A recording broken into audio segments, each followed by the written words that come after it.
도널드 트럼프 미국 대통령의 주요 정책 방향이 조금씩 윤곽을 드러내고 있습니다. 금리 인하를 강하게 압박하겠다는 계획도 밝혔는데요. 보도국 연결해서 자세한 내용 들어보겠습니다. 정래원 기자. 네, 트럼프 대통령은 미국 중앙은행인 연방준비제도의 제롬 파월 의장을 만나 금리 인하를 요구하겠다는 계획을 밝혔습니다. 현지 시간 23일 백악관 집무실에서 열린 행정명령 서명식에서였는데요.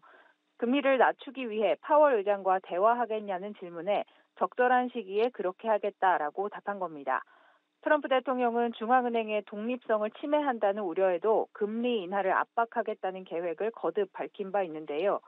우선 화상으로 참석한 다보스 세계경제포럼에서 사우디아라비아와 석유 수출국 기구에 유가 인하를 요청하겠다고 강조했습니다.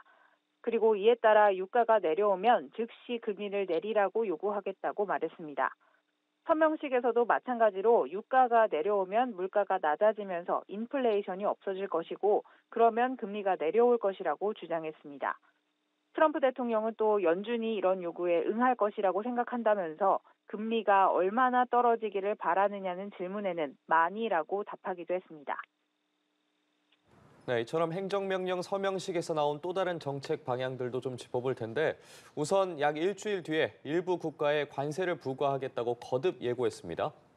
그렇습니다. 트럼프 대통령은 중국과 멕시코, 캐나다에 대한 관세는 모두 2월 1일부터 부과할 계획이라고 재차 확인했습니다. 중국에 부과하려는 관세가 왜 10%로 멕시코와 캐나다에 대한 관세 25%보다 낮느냐는 질문에 일기 때 부과했던 대중국 관세를 언급하면서 중국은 나 때문에 이미 많은 관세를 내고 있다고 설명했습니다.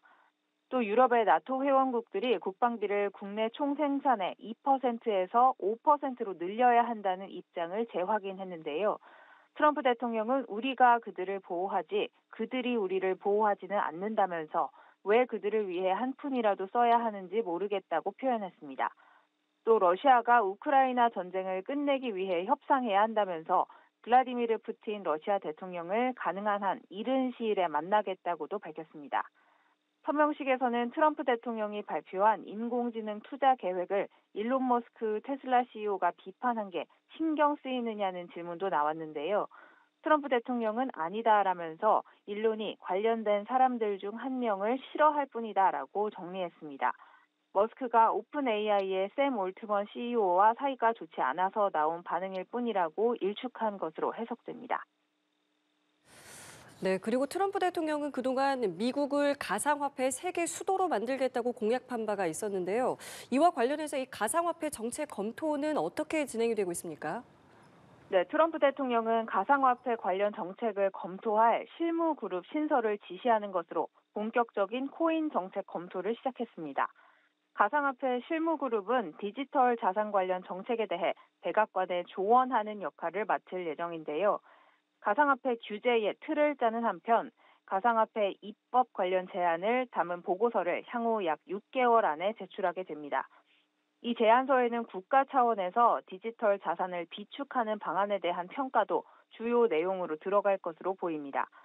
특히 가상화폐 업체들을 위한 은행 서비스가 보호받도록 하고 중앙은행의 디지털 통화 창설을 금지하는 내용도 담겼는데요.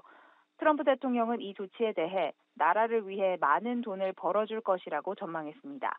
지금까지 보도국에서 전해드렸습니다.